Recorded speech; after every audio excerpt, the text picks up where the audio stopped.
All right, welcome back to Ozhead's podcast numero 12. I can't, what's it? Doce. Doce. Doce. Doce. So here we are in a new year, same place. Happy New Year, man. Happy New Year, man. Yeah, I'm being 2024, here we are. very quiet because I've got a slumbering animal on my lap. The views went up dramatically because Minnie was on there, so... and now she's sleeping. So she's It's gotten all right. used to the cigars. At first, my wife was like, don't bring the dog here because she's gonna smell like a cigar. And I'm like, okay. So at first the dog was sneezing. Then the dog got used to it. Then the dog started begging for food from you and from Adam. And now the dog is slumbering in my lap. So I think the dog is... You took off the SC jacket, though. She was rocking Well, she gear. just got washed yesterday. So okay. washed it. So she was smelling like... And now she's going to go back smelling like a cigar. And now she's going to smell like Ligero. Oh, yeah. Great. Oh, my I'm not gosh. going to touch her because she's like, hey, this is like a warming agent. She's great. Like it might not be a bad idea to do like maybe a little like sort of throw blanket that we could put Ozhead's logo on. There you go. That people can order, John, and we ship it to them like with her kind of coloration. I like that. Black and white. We'll give the first one away if we get over 1,000 subs. They don't have a black and white logoed NFL team, do they? I mean, I started thinking the Black Raiders and is silver silver and black. So That's what the Raiders she's are. black and white. Is there no black and She's white? kind of black and silver. She's kind of got that Raiders motif going. Maybe she's like a Raider dog. I don't know. I don't know. Which is the best logo in football, so couldn't go wrong with that. So what's new? Well, we got the top 25 came out. My prediction came true. I said, last time. right? Didn't I say something on the last one? I said I'll be shocked if Bosphorus doesn't end up in the 25. So what did you think? What did you think it was going to get? I thought it would get a little bit. I thought it was going to go 11 to 14. Yeah, I thought it was going to be higher. But Yeah. that, look, the way I look at it is this: is that like I've been away from the business for 13 years, right? I mean, part of it, honestly, I was thinking about this the other day. Is people say, "Oh, why you want to get back into the business?" And honestly, I grew up in the industry, whether it was like pipes, humidor, cigars. So I had the benefit of the relationships, Right. whether it's with the retailers or with cigar manufacturers or whatever, for those years. If you're someone that's, this, if you're someone that's new out of the gate and you want to get into the cigar business and you're here in the States or in Europe or wherever, that's hard, right? Because, you don't have, you have to build the relationships. It's a very relationship oriented business and product. 100%. People, when they get together and smoke cigars, they're building relationships. That's why they like cigars, is that they chill out and they calm down and they can spend time with one another. So I had the advantage automatically of having these relationships that were already there. Because, to have a relationship with a cigar maker like Ernesto Perez Carrillo, you know what I mean? He doesn't make cigars. He's not going to make cigars for just anybody. The same could be said for when Mike and I started off in 11. Ernie wasn't making contract brands for anybody. Right. He had just launched DPC in 2009, and we're like, this is the guy we want, but he's not making cigars for anybody. So because of that existing relationship, I think that led a big part of why he took on, 4 kicks and then the rest. So absolutely. But I did think it was going to go a little bit higher. But, as long as you're on there. Yeah, the way I look at it is that, like, accomplishment. I've been away for a long time. To get back in and to be in there, it's an honor. You know what I mean? Just to be in there and get that kind of exposure, it's great. 100%. And you know what? The guys at Cigar Aficionado, David Savona, Greg Matola, obviously, Marvin Shank. Barry Abrams. Barry Abrams, for starting the magazine and being involved in the magazine. It's great. Gives a lot of it puts kind of like them or not. It has elevated the cigar business. 100%. And it's made cigars a more kind of a connoisseur's product. And it gives all the guys that have blogs and YouTube channels something to talk about for 2 weeks. And they all talk about how bad it was or how good it was, or how most of them say how bad it was. But it's just, it is what it is. And one thing I have to always remember, and I always tell everybody, is it's just their list. It's not definitive. It's not this was better than that. It's like, here's how we saw it, and you got to respect that. Well, You know? and also it's like this, is that, before, cigars were kind of associated or lumped in with all the other tobacco products, whether it's cigarettes or machine-made cigars or pipe tobacco. And now cigars, and also not only, obviously Cigar Aficionado helped in a huge way with this, but also I have to give credit to our industry. A lot of the retailers, a lot of the manufacturers, they had great leadership and great vision that they said, we have got to educate people so that they know that it's a different category. Cigars are different than cigarettes. And how are they different? And I say that, I talk about this all the time because people are interested in knowing. A lot of people don't know that when you take the tobacco and you ferment it a long period of time, then the tar and the nicotine are evaporating when you're fermenting them, and they become thinner, and then you can smoke them. And the point of it is not so much to get a nicotine buzz. The point of it is the flavor. And the flavor you're getting from the back of your palate. You're not supposed to inhale it into your lungs. That's not the point. So I think that that's really important, and that the magazine, and that also the people that are within the industry that work really hard and from their hearts have helped there. Mm-hmm. No doubt. I think because of efforts like CA and the industry in and of itself, it's like we're more in that lane of like, excellent spirits like bourbons and whiskeys and wines, and it's like it's seen as a premium product and not like you have to sneak out in the back and get your cigarette smoke on and sneak back in, and it's not seen as the same. So I'm grateful for that, and it was a fun list. I thought it was a good list. I kind of predicted the list a little bit, which is always fun to do. But one thing I will say, here's my one like jab at it. I would love to see them start from 25, right? 25 to 21, 20 to 15 or whatever, and then build up to that number one. The way they do it now, for people that don't follow this, is it's top 25 of the year, but they'll start 10, 9, 8, 7, I think, and then 6, 5, 4, and then 3, 2, and then 1, and then everybody else from 11 to 25.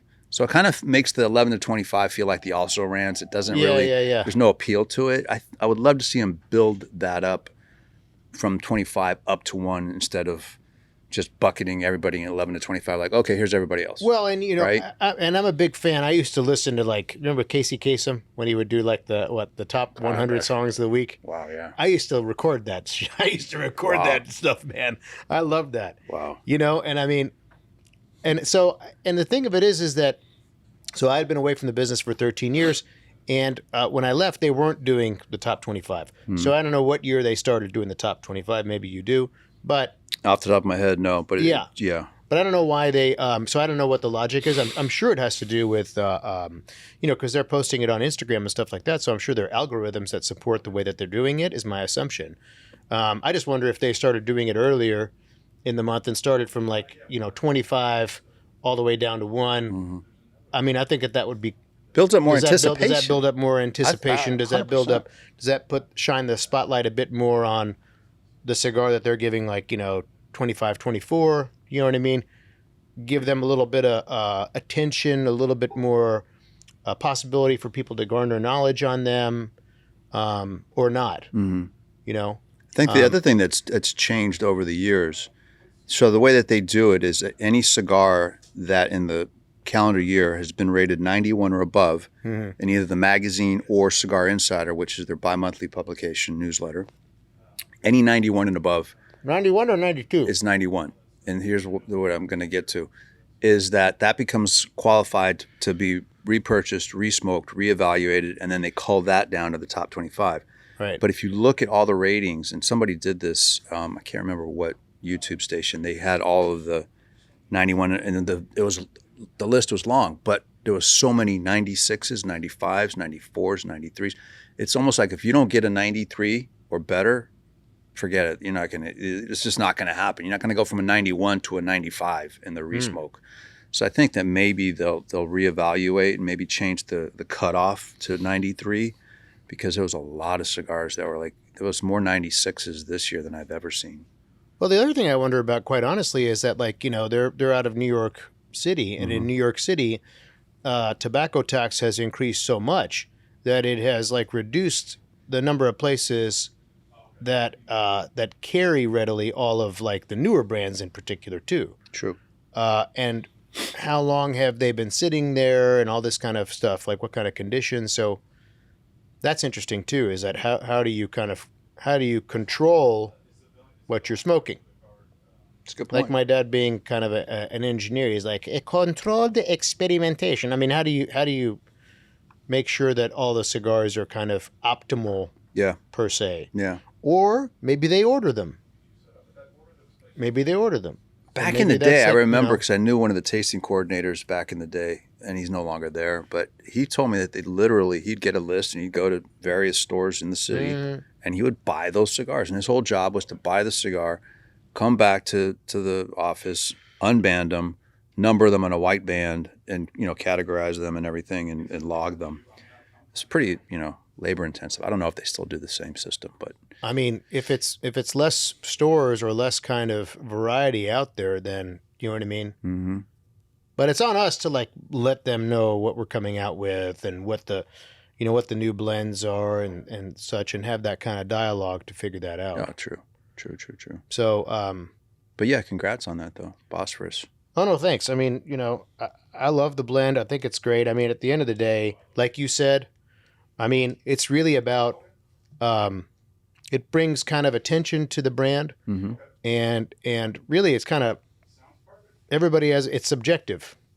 You know what I mean? So it's kind of like what's right for your palate. Same thing with wine. Oh, so, absolutely. Absolutely. It's so hard to say this was the best, but one thing, it's like if you get that badge of honor that you can just live, that's forever, top 25 of 2023. And nobody really at the end of the day cares if you were 7 or 18 or 25. Yeah. It's you're a top 25, and that's kind of your accolade that you brand going forward. I mean, let's put it this way, like if you go back to last year, somebody could probably tell me who the number one cigar of the year was, and I think it was a Cuban, if I'm not mistaken. But tell me who 2, 3, 4, and 5 were off the top. Nobody knows. It's just like if you're not number one, everybody else is kind of in the same category, so you're all top 25. Well, I think it's like a marketing opportunity. Is that like we have to try to take advantage of it as a marketing opportunity, and I think that retailers I think it's an opportunity for retailers to take advantage of it as a marketing opportunity. I went into a store, Papa P's, a friend of mine over in Cool Springs Mm-hmm. over here in the Franklin area, and I walked in and they had it marked. They made their own shelf talker. Yep. They did a really nice job of it, and so I was like, okay, good on them. And then I've seen some other retailers on Instagram post it and say this is what we have Mm-hmm. from this list in our store, and I think that's really good. All right. I would encourage everybody that are retailers to do that. Why think not? it's smart. It's just Absolutely. it's a sales opportunity for them. It's an opportunity to kind of like let the consumers know in case they don't, and have them try it. Well, I mean, like back when I used to buy wine and drink wine back in the day, I was not that educated, and I was trying to educate myself about it. That shelf talker would enhance the possibility that I'm going to purchase that particular bottle. If it said rated 91 Wine Spectator, that's interesting, right? Are there any? Yeah. Yeah, go ahead. Are there any retailers that like that sell that online that say here you can order Like the top 25? the 25 cigars? I don't know. At That's a good question. I remember at one point I went up to Famous in their retail space, Famous Smoke Shop. And in the retail space, they had like all 25 like on a shelf, and you could go, this was 1, 2, 3, and you could literally just buy the all 25 cigars. But I wonder if do they have them in like a pre-pack or something? Some of them, Or you can order- obviously you couldn't put the Cubans in there. Well, I think that then Cigar Aficionado is doing it where they say where they're giving people an opportunity to win, and then they'll ship you. I believe so. I might have seen it where they're giving people an opportunity to submit to win, and then they'll ship you the 25. So anyway, I mean, I think that's a great opportunity It's fun. too. It's fun. I mean, I would be honestly, I would be curious from our end of it. I'd like to try all of them. I'd like to gain an understanding. I know Minnie feels the same way. To try she's these out. different. She's like, no, I'm out. not down Now with she's that. like, all right, No thanks. it's time for me to go to Cole, who's shooting this. No thanks. So anyway, that's what I think. So Yeah. Now we got the. Go ahead. Now we got the new year coming, and now you had posted the other day on Instagram a beautiful oily cigar. You said something like this got more oil than Exxon. It was a very oily, Exxon beautiful. Valdez. Yeah, and then somebody picture drops on a there. comment in there and says, "Hey, you gotta, what is it like? If you remember what the Exxon Valdez was, you need to schedule an appointment with your cardiologist." I'm like, was it that long ago? Do you remember the Exxon Valdez? No. Oh, wow. Okay. Wait. How long ago what was year, that? What year was that? I don't even know. But I didn't know you were. it was like a very famous thing where it spilled all this oil into the ocean. It was a big travesty, what have you. I don't know. Maybe I don't know Google when it. that was though. Exxon But Valdez. I probably dated I mean, when myself you with said that. it, then when you posted it, I'm like, it was familiar. I was Now either she's going like- to say more oil than the Exxon Valdez or more oil than a teenager's face. 89. 89. You don't remember that? What year were you born? 2000. Oh my God. Oh Yeah, but my there was God. the. Wow. But that was the other spill too, the famous spill that was in Louisiana. What was that I one? don't remember. I have no idea. Oh, that one was famous. That was our buddy John Chiasson went down there and took photos of it. Do you remember? No. Come here. Don't remember that. But going back to the cigar, it just was sitting on my desk and it did look so oily. The wrapper was like so. I'm like, this looks like it's amazing. It's So that is, we get these samples all the time. We have some and samples. we're smoking over samples here. right now. We're both smoking the same thing. as a Yeah, matter we of have fact. some. Can Minnie you wants bring to- the she wants to samples, Minnie? smoke. She wants to Come smoke. up here. But they have these codes for us, so I assume that you got like this in a sample batch that were codes, but you already know what that is. This one I knew. This particular factory that we're working with, there's no codes. Ernesto, on the other hand, sends you a bundle of samples and has a code on it, and we're sitting here before we went on air trying to figure out what the hell. And I texted him a photo of it to Junior, his son, Yeah. and I said, "What is this?" And his reply was, "Al Jose." Isle Jose. So that's another code. So you ask him what the code is, and he responds to you with a code. I would assume that he meant to say, "I'll ask Jose," or maybe it's a spell check error, I don't know. and he said, "I don't know," or "I'll ask." I would assume it's "I'll ask Jose" instead of "Al Jose." I'm sitting here. What was the code? HPCC. Yeah, HBCC. It's almost like Ernie codes everything like like John Gruden did, like banana split wide, left, right, 26, gap 5, and you got to figure out what HPCC is. I Yeah. don't know. Yeah. It's smoking good though, whatever it is. I'm enjoying it. Yeah. I love smoking stuff that's like off the menu. That's not, obviously I go into the cabinet here and I'll pull something out, and I smoked something this morning and out of there, but it's more fun when you don't know what it is and you're smoking it and you're trying to see how it hits your palate. And I think that's, for me, that's a lot more gratifying. Yeah. This is good though. This is very good from Ernesto. And we'll find out from Jose at some point, I suppose. Whatever. Oh, When you God. Al Jose. Al Jose. When you come up, that should be the name of the cigar is Al Jose. I've heard of worse names than that. No question. We like it when people ask questions because, there might be some like really kind of obvious topics that people want to kind of hear us talk about. Somebody will comment below and say, so what was HPCC? And we'll have to, hopefully we'll I have find no out from idea. Jose. Jose with an H.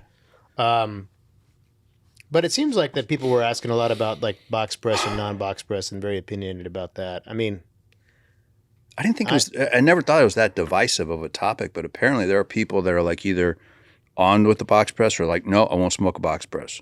Do you know what I mean? I'm like, I'm an equal opportunity smoker. I'll smoke whatever. yeah, I agree. I mean, our buddy Nestor, moving, shaking. My first Organization has introduction a hexagon-shaped cigar. It into box press was good. was in the late 90s, mid to late 90s. Again, way before your time, Cole. While you're watching the Exxon Valdez spill. I was watching Exxon Valdez. it was I said, I'll smoke a box press cigar. When Padron released the very first anniversarios. Yeah. That was like, it was such a hot thing at the time that you go into any cigar shop in Nashville and it was like limit 2 per customer. I'm like, I got to try this. And it was a box press cigar. And I thought it was just the coolest thing. I was in love with that shape. I love box press. I love it too. Now you have and and we've worked with different styles of box press through the years. I mean, our first box press, that Costa Rican Yes. CAO Laniversaire Maduro, Which was in a cabinet style box. here's where a it's little trivia flat for lid. you. It was initially the Anniversario Maduro. Yeah, we Remember? couldn't use it. And the very first ones, the bands were not embossed and it said Anniversario Maduro. Yep. And then I think one of the Padrones reached out to you and said, "Hey, do you mind not using that? Because we've already got that." So we had to change it. And you said, "Well, we use the French version." We went to L'Anniversaire. Yeah. Yeah. So that's how that became the L'Anniversaire. Well, then But I think initially it was also Anniversario. Davidoff also 1996. had one called Anniversary. So we're like, well, we shouldn't use Anniversary. Let's use the French. Yeah. L'Anniversaire, especially since Jono was educated at a French Jesuit high school. So we're like, okay, that makes sense.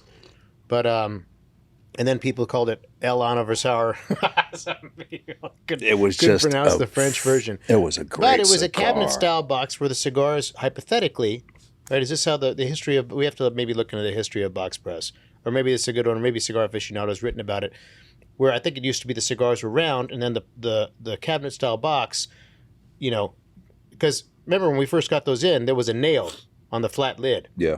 Because it was a flat lid that would push down the round cigars and it would formulate to the shape of the box, thus the name box press. Yeah. You know, right? So my understanding from what I've, anecdotally talking to people around when I travel, that seems to be like maybe where it originated from. I don't know. I'm not like, a Mr. Fact Finder. One of the myths that I'd heard, mythological stories behind box press, and I heard this many years ago, was in the old factories in Cuba that workers were allowed to take, say, 5 cigars home at the end of the day, and they would actually press those cigars so they wouldn't roll off the table. Like they would, have them pressed and they would leave them up there, and then that way they wouldn't roll. I don't know. There was that could be an old wives' tale, but I like the shape. I think people don't realize how difficult it is to make a box press, trunk press, whatever press cigar, because you can't just take a round cigar and press it. It'll break, right? So you have to blend it accordingly with just enough filler in there so that and moisture. So when you press it, it retains the shape, it draws well, and it's a difficult thing to do. Well, I mean, but I think TLA has gotten very good at it. Yeah. So I mean, so we've had different methodologies of how box press historically we've worked with from our time in the business. I remember, my friend Nick Perdomo, who I love Nick. I have a great relationship with Nick. When he made box press for us, he was doing it in molds. He had plastic molds. I mean, again, we're talking about this was like how many years ago now? This was late 90s when Nick was making some funky shapes. He may be doing it differently now, but at that time, there were plastic molds that were shaped more in that style. So the net result of what you got from there was a sharper, more pronounced 90-degree box angle, press. complete. You like remember? Yes. And so it was consistent, right? And so that's the benefit that you get from there. Ernesto does it in a different way where he's having them round and then he's pressing them with like a board on top, I believe, is how he's doing it. So, I mean, like this cigar here, this is the box press. Is that the 55? Yeah. How did I know you would pick up a 55? Well, I love that size. I know. So this is... I mean, this is a, I guess this is It's what more they would natural. call their It's kind like of a trunk classic I call that a trunk box press. Yeah, I love that. But now I'm having them work on some new samples that are a soft press. Meaning less pronounced than this. And I mean, so Bosphorus is box pressed. Aramas is not pressed at all. Right. It's round with the Mexican San Andres Maduro. And then the third of the trilogy of these kind of, Oz family cigar line, we're looking at maybe doing a soft press. And so that'll be interesting to see how that kind of, differs from this from a shape standpoint. I was hoping that that's what these samples would be that we're smoking now, but they're not pressed. Yeah, I don't think it's what you're thinking it was either. But we'll ask No, Jose. we'll ask Jose. We'll ask Jose. And that, just not to get too far ahead of us, but that third in the trilogy, you got targeted for what, PCA? March. March is when all the new stuff. So people are going to start seeing a lot of new things popping up on blogs and news feeds and what have you about new products coming out, because usually the big PCA show, our big Super Bowl, is in July, and now this year it's in March. So Yeah. And we talked about that. We think that's overall a good change. we hope so. If it all comes together in time, it'll be a good change. Well, I mean, logically that makes sense, right? Because it's in July. The trade show, PCA show, had been in July. July, it's hot. Where we can have these conventions is very limited because there's limited convention centers that will allow us to smoke in there. So it has kind of culled down to 2 convention centers. One of them is in Las Vegas. The other one is in New Orleans, right? So it's either one of those 2 cities that we have to go to. And so imagine going there in like July and August. It's very hot and humid. Not that that makes that big of a difference for us. That's what I always said. I was like, you're in a convention center, air conditioned, Yeah. all day. You never see the outside anyway, so does it matter, I guess? But where I think it makes a lot of sense is in the following, is that like in these months in like July, August, the weather is hot, warm. People are smoking more cigars hypothetically because you could be outside doing all different types of activities, whether it's like golfing or fishing or hanging out outside or whatever. You could be outdoors smoking a cigar. That's when typically there's more sales of cigars that are happening there. true. In the first quarter, January, February, March, these tend to be more latent months where there's not, from a weather standpoint, an opportunity, unless you're living in like warmer states, to be able to go out there and smoke cigars. So to have the trade show in the first quarter to me makes sense because it also helps with sales for companies like ours. And the retailers have, hypothetically, I would think, more bandwidth to be able to go and like, you know what I mean, shop and deal with this. Yeah. And if you can get the product out, say ship it in, April, then you're looking at a potential of 1 or 2 more turns throughout the year in theory. Right. So that helps us on that side of the coin. So I think that it's a smart decision. It makes a lot of sense to me to do it that way. I mean, I don't, maybe from I would be curious to ask some retailers from their standpoint. Well, we'll find out. Do they think it's like a positive or negative for them? Real soon, like 3 months. But, going back to Vegas in the summer, people don't really think about this much, but I couldn't think of a worse environment, climate, whatever, to smoke a sample cigar and make your opinion, am I going to bring this line in or not as a retailer? Because typically what happens is the cigars are like usually either too dry or then you take them outside and they split because the heat and the moisture. It's just well, it's in New like Orleans, you're dealing with the humidity. Yeah, it's like swamp versus desert. Yeah, so neither are ideal. Yeah, but again, I think in like March, in either one of those environments, it's better. It's so dry in Vegas. This is a true story. This was a few years ago. But a few years ago at the trade show in the summer, we had some samples for the show. And before we started handing them out, like the day before the show, I opened and spot checked a few of them, and I'm like, they got too much moisture. These things are like almost wet. So I told Miguel and the guys, just take a bunch of them out of the cello and leave them out at the booth. By the time we came back the next day, it's so dry there that they literally they were smoking fine. It went from like too much moisture, like okay, they're good, just like that, and like overnight. That's how dry it is out there. It's crazy. I want to give a shout out to my friend Paul Johnson that he gave me some drumstick Headley Grange that he wants us to smoke. We will. So we are going to be smoking those drumsticks, Paul. Don't worry. At some point, we might even fire them up on one of these podcasts. I have them aging in my humidor. Ironically, I know why he sent those, because I posted something on IG a while ago. That was like the one cigar that Cigar Aficionado put Crown Heads on in the Connoisseur's Corner, which for me was like a huge thing because... What does that mean when it's in the Connoisseur's Corner? If you go to the very back of the book, each issue, they'll have the Connoisseur's Corner, which is like rare cigars that rated incredibly high, and they're almost always Cubans. And once in a blue moon, you might see like an Opus X in there. I think Pete got a Tatuaje in there once or twice. Maybe there's like a handful, like literally like 5 or less non-Cuban manufacturers that have been in Connoisseur's Corner over the years. And so one day I came in and somebody texted it to me, like a screenshot of like Headley Grange drumstick, and they'd put it in with the Connoisseur's Corner with a bunch, like 5 or 6 Cubans. And I'm like, that's fantastic. But we don't make it anymore and you can't buy it anymore. So it did zero for sales. And we haven't made Headley Grange since 2019.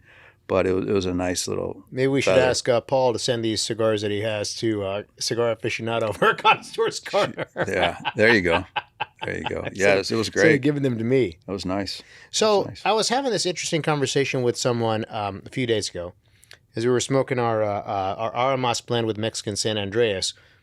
And I explained to them that, 13 years ago, that having Mexican San Andreas was not a thing. No. Right? Quite the opposite. All I thought it was Tamo. Remember Tamo? That's right. And everybody thought Tamo was like a dog rocket. Like, oh, you can't smoke Tamo. It's like, ugh. Yeah, that was so true. So that has now changed. That has become a prominent and well-liked, well-thought-of wrapper. Very much. Are there any other wrappers that have had that kind of a, that have also kind of, you would say that you wouldn't talk about them like a decade ago that are now more prominent in your experience? I was going to insert like a 50 Cent joke in here or something, like any rappers that you haven't, but that's total dad joke. That's the whole thing. That's a dad joke. Well, that is a dad joke. No, that's a good question. Around the Exxon Valdez. I mean, I know, right? We can ask Jose what Jose thinks about it. That's a good question, but I mean, I think there's more than like rappers that weren't perceived as quality, as opposed to like rappers that are being used more and more now. As a different topic, but I think that Padron's a good example. Like they don't use a ton of different rappers. It's all Nicaraguan, right? But then you've got other manufacturers that are using like Sumatra or Habano or San Andreas or even Brazilian rappers. I know Romacraft uses a lot of Arapiraca and maybe Matafina. So there's just more of it, I think. Not necessarily that it wasn't perceived as quality, but I think people are just getting more experimental with their blends and veering out into interesting directions and making really unique blends that are coming to the forefront, Yeah, I think that the Connecticut broadleaf and the fact that Connecticut broadleaf is such a volatile crop depending on the weather that has happened in Connecticut, that opened the door for another Maduro like Mexican San Andreas to kind of become more prominent. Would that be correct? I think so. I think that had a big role with it because there was a drought there of like 2 or 3 years where it was really hard to get good Connecticut broadleaf as a wrapper. And I hear a lot more about Ecuador Habano than I did That's my favorite. Decade ago. Yeah. Right? A decade ago, people would not say Ecuador Habano. You would say Ecuador Sumatra, Ecuador Connecticut. Yeah. Which is another one of my favorites, Connecticut Ecuador. Yeah, Connecticut Ecuador is great. Yeah. But that's another one that's kind of like an interesting one to me. Yeah. I think it just depends year to year. You got to be flexible as a brand to say, okay, what is going to yield us this? Can I use it as an LE versus a regular production or what have you? And it's just we're all at the mercy of nature. I'm a little surprised, to be honest, that there's not more Dominican wrapper that's in the lexicon, right? I mean, like Fuente is doing the Opus X in Dominican. Why aren't there more? That's a good question. Wrappers. Yeah. It might be a good one to bring on like Ernesto on one of these pods and kind of ask him questions Jose. about, or Jose or whoever on the pod and ask about that. But that's why give us questions. Tell us what you want us to talk about, or if there's somebody that you want us to bring on as a guest to talk about them. Just ask us, and we'll try to make it happen. Yeah, for sure. We good? Yeah, perfect. All right, sounds good. So I guess Happy New Year. That's a wrap. Happy New Year, man. Here's the kicking butt. 24. Did good. Yes, she did. Slept through the whole thing, as will most people probably. Yeah, right. So totally. Anyway, all right. So that's it. So we'll see you on the next one. Keep smoking Crown Heads. Keep smoking Ozgener family cigars, and we'll see you on 13. Cheers.